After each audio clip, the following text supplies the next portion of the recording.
Hello, friends, and happy Monday to you. It is another day in America, which means that there is, of course, another shooting.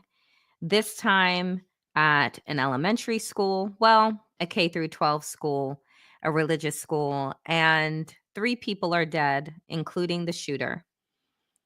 And it was a juvenile who did the killing of what is being reported now as one teacher and one teenage student are now dead. And of course, like as per usual, what are we seeing? A flurry of thoughts and prayers because that has ever saved anybody's life. It hasn't. But that's what our elected officials, whether they be Democrat or Republicans, continue to offer rather than actual policy change. So today's show is entitled, We Pledge Allegiance to the Gun, because I don't know what else we're pledging allegiance to these days. Buckle up, dear friends. It's time for the Danielle Moodie Show.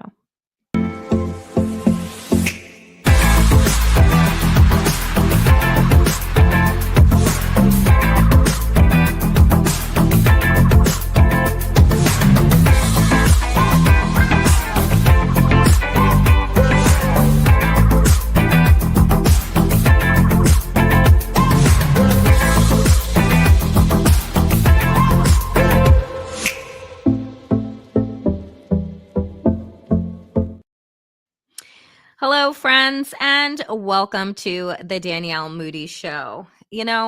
As I was pulling together today's show, breaking news comes across my phone, as it I'm sure did all of you.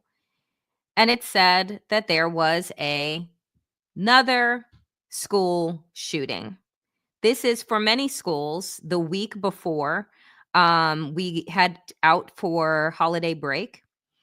And it just occurs to me that every time there is a school shooting, which happens multiple times a year, that the only times that we don't have school shootings is summer break. And the time before that was COVID, when kids were being taught at home.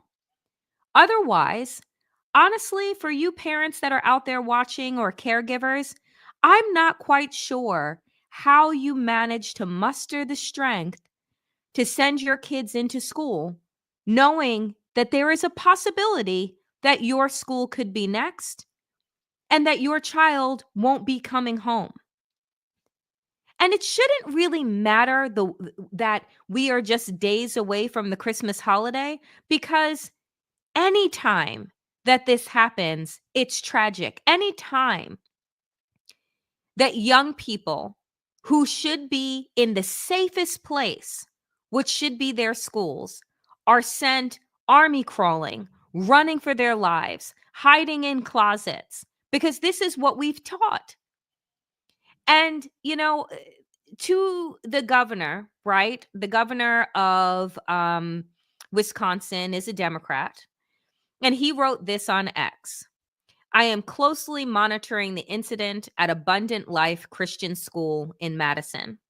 We are praying for the kids, educators, and entire Abundant Life school community as we await more information and are grateful for the first responders who are working quickly to respond. The thing here, to me, folks, is one, save your thoughts and your prayers. Because I don't understand why every time there is a mass shooting that our politicians turn into clergy. The only people that should offer thoughts and prayers on a regular basis are members of religious institutions, because that's what they can do.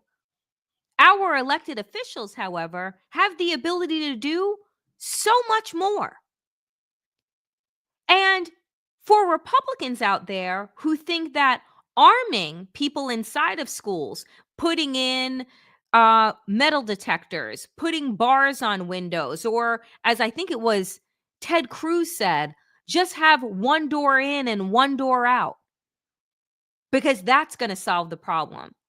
And also, we have had school shootings at schools that had quote unquote resource officers who were armed, and those shootings still took place. So the logic here is that guess what? Guns don't stop gun violence. More guns don't stop school shootings. Having a country that believes in the value of young people's lives over access to weapons of mass destruction, now that's been proven to stop school shootings. But what do I know? I can't tell you how many times over the last decade plus that I've been on air that I've reported on mass shootings. I would have to go through all of thousands of episodes. And I'm sure at this point it has got to be into the hundreds. Every time I feel sick to my stomach, every time I'm just like, how? How do people continue to elect politicians that do not care whether your kids live or die? That have more care for a grouping of cells than they do our school children who are alive and breathing. And there's something that the chief of police said as he was presiding over the press conference, which was it isn't just about those 6 victims, right? Including the shooter. There are 2 that are dead and 3 others that are injured, right? It isn't just about the trauma that now their families are going to have to live with. It is everybody inside of that school. It is everyone inside of that community. Abundant Life has 390 students, K through 12, administrators, and so on and so forth. Now they fall in line with a long list of schools that have been visited by carnage. The questions, of course, will abound. How did this young person get a gun? I'm certain that it was probably legal, that they got it from their home. Because not only do we allow regular citizens to walk around with AR 15s, and at the time of this, I don't know what kind of gun was used, but I'm just using as an example that we allow, right, regular citizens to walk around with Army grade weapons. And there have been politicians across red states that have passed laws that say that they don't even need to lock those up. They don't even need to put, because that, just locking it up, locking up your gun is now an encroachment on your Second Amendment right. Give me a break. And what have we seen? That there have now been 2 incidents where the parents of the shooters are being sued.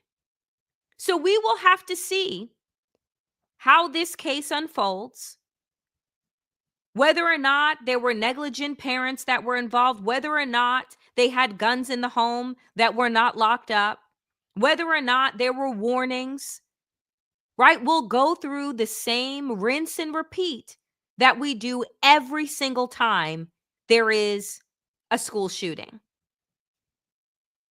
But here's the thing, and I know this is going to be dark, but I'm going to say it. Fox News wants you to have more remorse, right, for the murder of the United Healthcare CEO than they do for school children. That instead of being in a relaxed environment that allows you to feel safe so that you can learn, that the greatest skills that we're teaching children in the United States is how to duck and cover. It's sick, it's psychotic, and the cycle just never seems to end. So stay tuned as we will, continue to cover this as we learn more. But I mean, as the news broke and I looked down on my phone, I was just sick to my stomach again. Because let's remember that the Republican members of Congress, of the House of Representatives, removed their flag pins on their lapels and placed AR-15s on them. And this happened a year or so ago. And they thought that that was acceptable. So that's why I named today's show what I did, because that's how ingrained gun culture is in this country, that we just throw up our hands and say, well, there's really nothing we can do. And then we believe it. Ugh. Speaking of things that I actually don't want to believe, the news that broke over the weekend that I spoke about on Ayman Mohadeen's show over the weekend on MSNBC. And just a quick note. I was asked on Blue Sky recently when I announced that I was going to be going on MSNBC. Danielle, why are you going on MSNBC? Because you know that I lament about corporate mainstream media all the time. The fact is that I go on shows with hosts that I absolutely admire and respect their shows, their analysis, and their work. That's why I go on.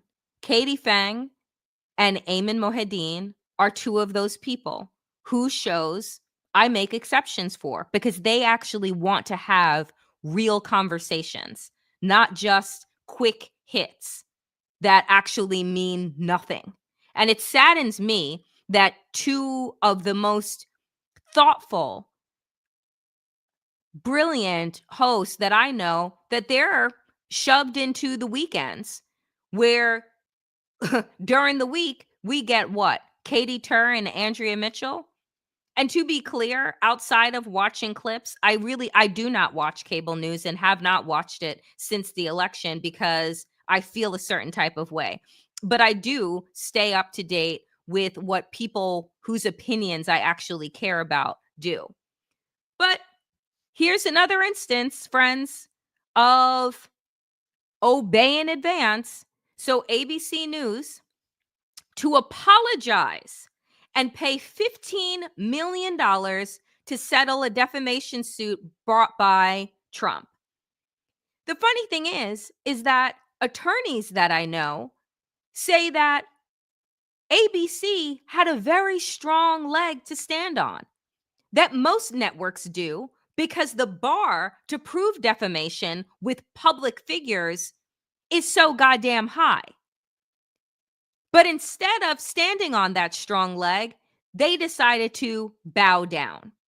So here's the funny part, is that this reads, per the settlement, ABC News and George Stephanopoulos will pay $15 million to, quote, a presidential foundation and museum to be established by or for plaintiff as president of the United States of America have established in the past. Let's be real here. Donald Trump ain't building a fucking museum. And what is going to be in there? Mein Kampf? Because that's the only book that he actually reads, right? What's going to be inside of this alleged foundation and library? The stolen documents that he never gave back to the National Archives? Like, give me a break. So they go on to say here that the payment must be made within 10 days and placed in escrow until such a foundation or museum has been established, which, by the way, is never.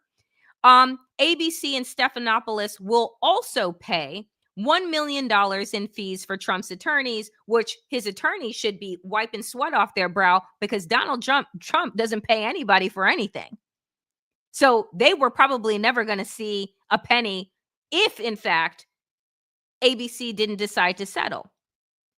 And so, folks, I look at this right now, and the point here is not even for them to win. Do you know what I'm saying? The point here is that ABC just sent a message And Donald Trump and his goons just sent a message to corporate mainstream media that we are coming for you. And so what do? Instead of standing on the side of the people, standing on the side of right and information, they take a knee. They kiss the ring. In a presser today, Donald Trump has talked about and he's bragging about how everybody wants to be his friend now. Because the man has an ego that is like a Fabergé egg, right? So now everybody wants to be his friend. He has Bezos and Zuckerberg giving $1 million apiece into his inauguration slush fund. You got ABC paying out $15 million. You got Joe and Mika headed down to Mar-a-Lago. You got the LA Times hiring right-wing folks to be on their editorial board. And what I said over the weekend on Eamon's show is that if you thought that the sane washing that was happening this past election year was bad, oh, folks, your head is going to be on a swivel with all of the headlines that are going to come out that pretty much paint Donald Trump as probably the best president these United States has ever seen, while he's carting off millions of undocumented people away into camps never to be seen or heard from again, when he's tanking our economy by placing tariffs on everything and everyone that he doesn't like. I mean, he already told Time Magazine that grocery prices aren't going down. That was one of his major talking points on the campaign trail. But he just said last week, oh, that's hard. It's hard to bring things down when they go up, is what he said. Yeah, we all know that. So while America thought that bringing back this fascist autocrat was going to bring down the price of eggs, well, I hope that you bought in bulk, because come soon, those eggs are now going to probably be $10 a carton, along with that avocado that, guess what? Nobody's around to pick because they've all been carted off out of the United States. So that avocado is probably going to cost $25 for your avocado toast that Americans are so fond of. Friends, we already saw over the last year, Donald Trump would stand up at these economic clubs, ask questions about what he's going to do for the economy. And the only thing that he would say is the word economy, followed by the word tariff, which he says is a, quote, beautiful word. And then you would pull up the AP and you would think that Winston Churchill himself had given some type of speech. And I said, all you have to do, if you don't want to be sued, you don't want the smoke, as they say, just run the transcript and let the American people sift through the bullshit when they try and make sense of his nonsensical sentences. But they don't even do that. Instead, they part and parcel out what they think Donald Trump is saying rather than publishing what he actually is saying with an actual question mark that is like, WTF? Y'all, we are in for it in the next couple of weeks. And to be honest, I already feel like Donald Trump is president, which is terrifying. But then you listen to the Clyburns, right? The Fettermans of the world, who have said that Joe Biden should pardon Donald Trump for the betterment of the country. So when you look around and you're trying to find the Democratic establishment that is going to be standing on the side of the people and actually resisting this administration, they're nowhere to be found. And I wonder why 7 million Americans sat home. For how long have Democrats been telling us that Donald Trump is a danger to our democracy and a danger to the country? For how long have we heard this refrain? Joe Biden himself ran in 2020 on restoring the soul of the nation. And then a couple of weeks ago, welcomed Donald Trump into the White House and said, welcome back, and took selfies. So, how are the American people to take the Democratic Party seriously when they say that the man is a danger, when you turn around and you take selfies with him, and then you say, like Ro Khanna did, I think that I can work with this made up fucking agency that Elon Musk and Vivek Ramaswamy are going to be running, the Department of Government Efficiency. It's made up, right? And these are two of the most inefficient people that you could possibly think, because why would you have two people run an agency when one person could do it? And how efficient is X as a bullshit sewer of a platform right now? Not great, because according to many, all it is now is just flooded with misinformation and disinformation. But these folks are the people that are going to now be in charge. So whether it is Kash Patel, that is going to be the head of the FBI, that is going to root out the enemy from within, whether it's Elon Musk, who is actually the shadow president of these United States, that hates everyone and everything, whether it's Tulsi, who is going to be in charge of national security, but her friend Bashar al-Assad was just run out of his country and into Russia so she can visit both of her friends at one time. This place, y'all, is going to be a mess.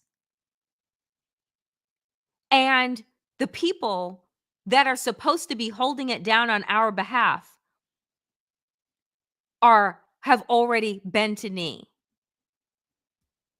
So I say this over and over again.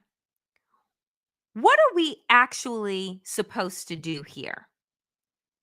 And the thing is that there is no one to rely on but ourselves, which is why I continue to say that we must, right?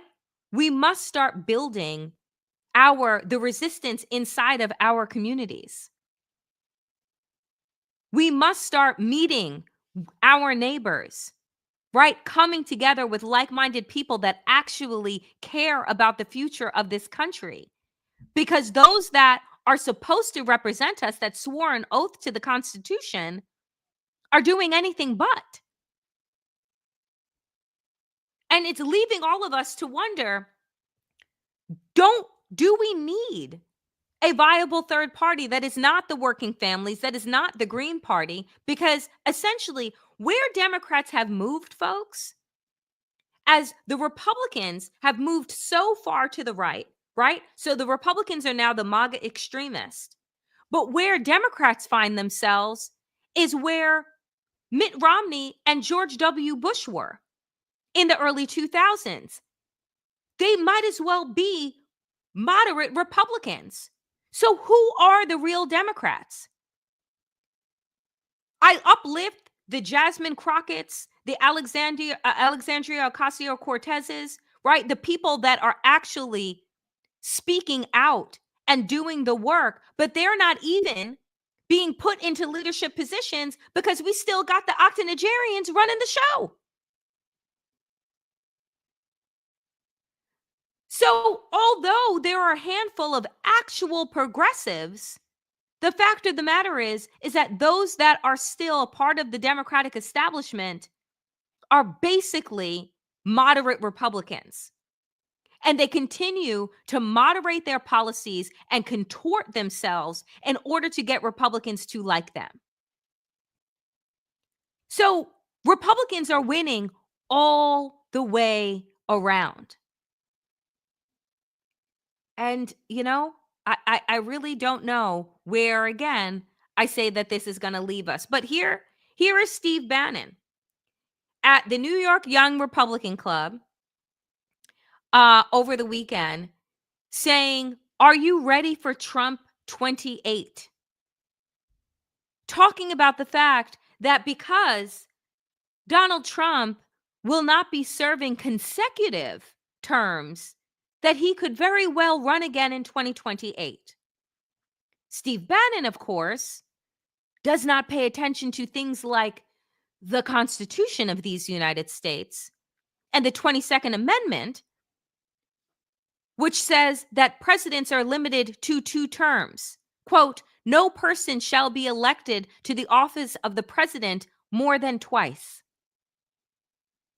It goes on. The 22nd Amendment directly restricts Trump's ability to run for a 3rd term, according to the National Constitution Center, and text of the amendment doesn't spell out an exception for non-consecutive terms. But what have we been saying this entire year? All bets are off when it comes to this second regime. As a matter of fact, an interview that I did with Mary Trump is going to be coming out on the New Abnormal tomorrow. And she said, you know what's terrifying is that Donald Trump is essentially a lame duck president from the start, meaning that he's not going to run another election or campaign. That is, if in fact he actually leaves. He doesn't have to win anybody over.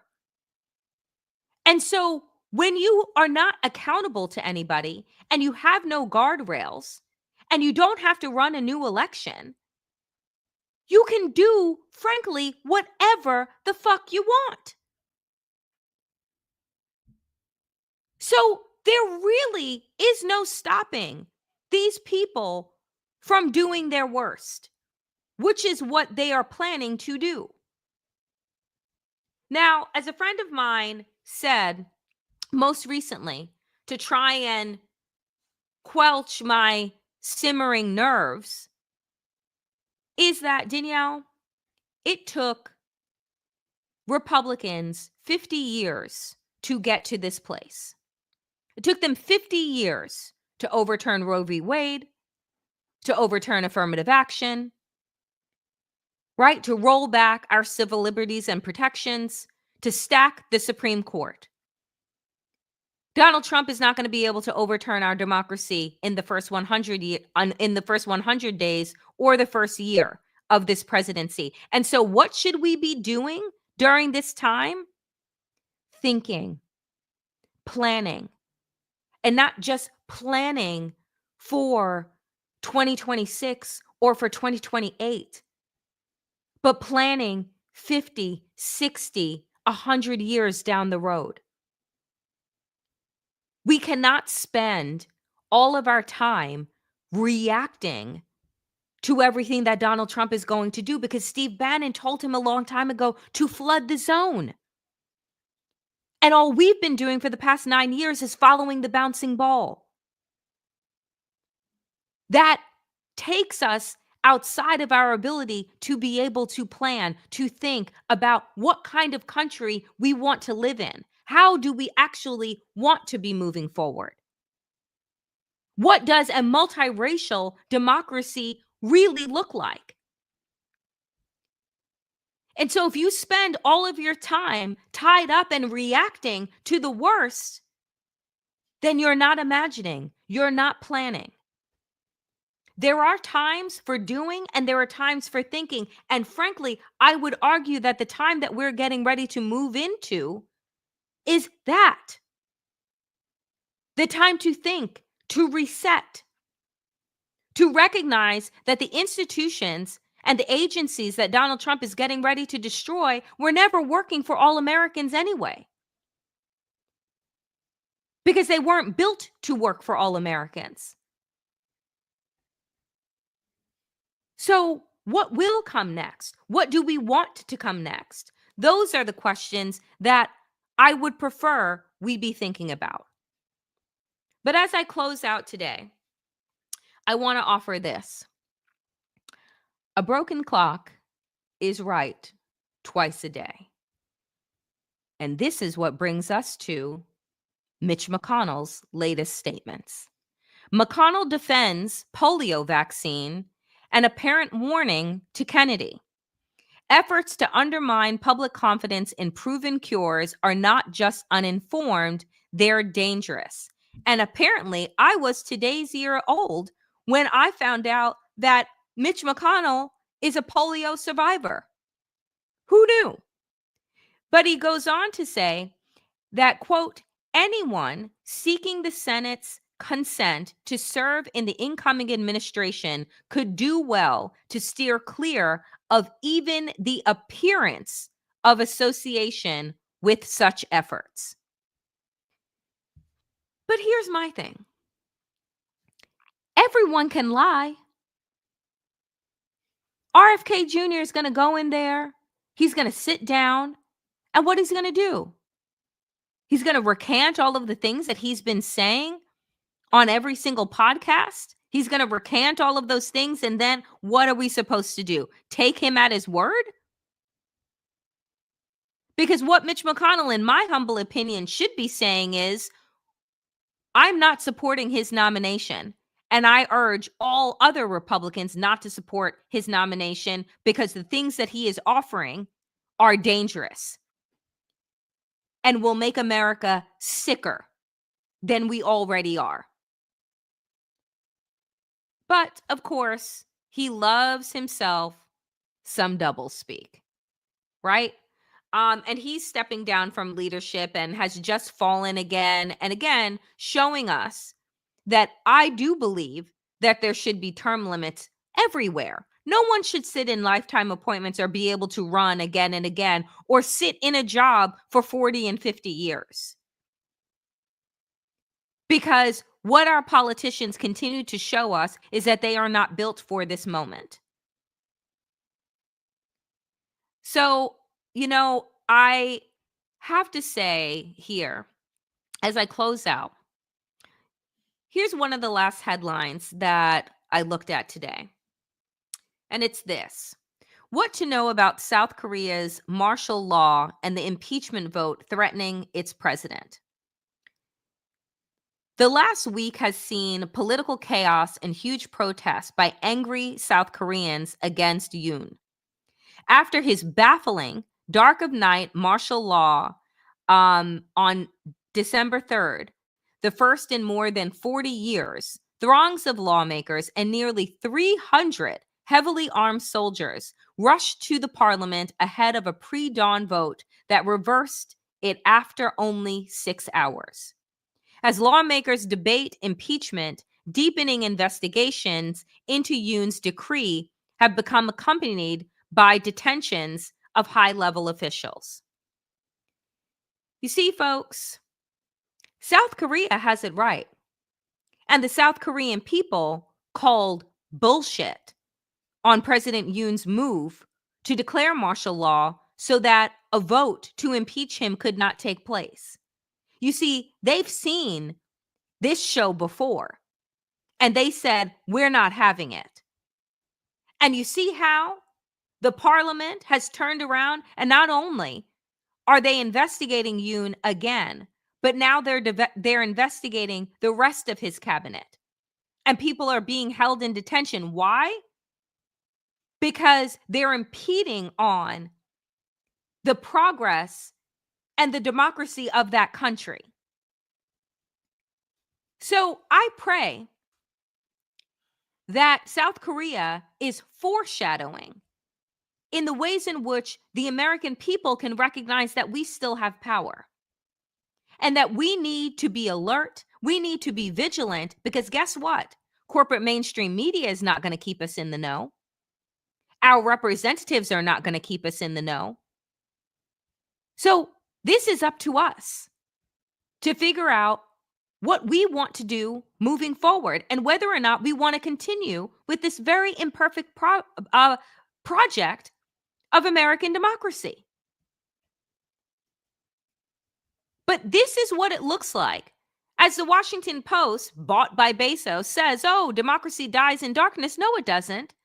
Democracy dies in broad fucking daylight with everyone watching, hands in pocket, shrugging their shoulders. And that is what's happening.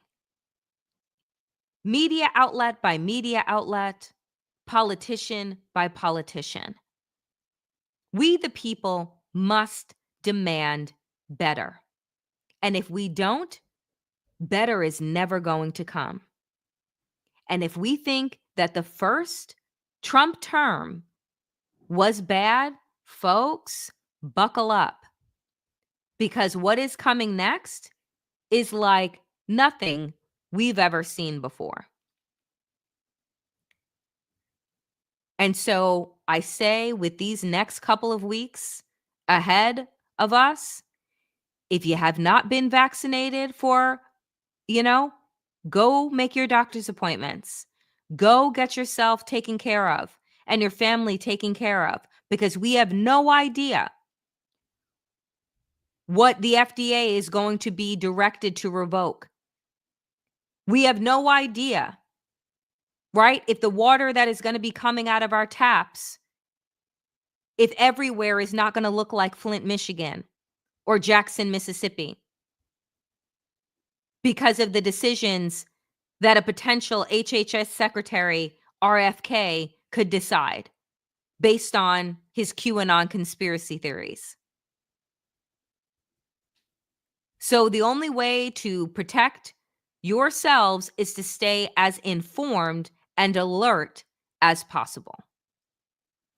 So as I close out here today, dear friends, on the Danielle Moodie Show, I do want to remind you all to like, comment, and subscribe. If you are enjoying these episodes and this channel, please do like, comment, and subscribe. It helps the algorithm. It gets the little fairies working, and it puts this show, these episodes, on people's For You pages, and it just helps to grow damnation. And that is what I am looking for. The other piece being, dear friends, that I appreciate your donations so much. Any support that you can provide for independent media, independent content creators at this time is money well spent, if in fact you have that money, because we're not bought and sold. We are here to tell the truth, to offer our analysis and our critique, and we do so because that's what you deserve. And so your donations go a long way to helping me to continue the work that I am doing. So thank you so very much for your support. Folks, I will be back tomorrow. And tomorrow, just as a reminder, is Town Hall Tuesday. So do come with your questions. Do come prepared to chat with me following the show for our 15 or 20-minute town hall. As always, dear friends, power to the people, and to all the people power. Get woke, stay sane, and in these extraordinarily dangerous times, dear friends, please stay safe. I will see you back here tomorrow, 5 p.m. Eastern. Thank you so much for joining. Appreciate y'all.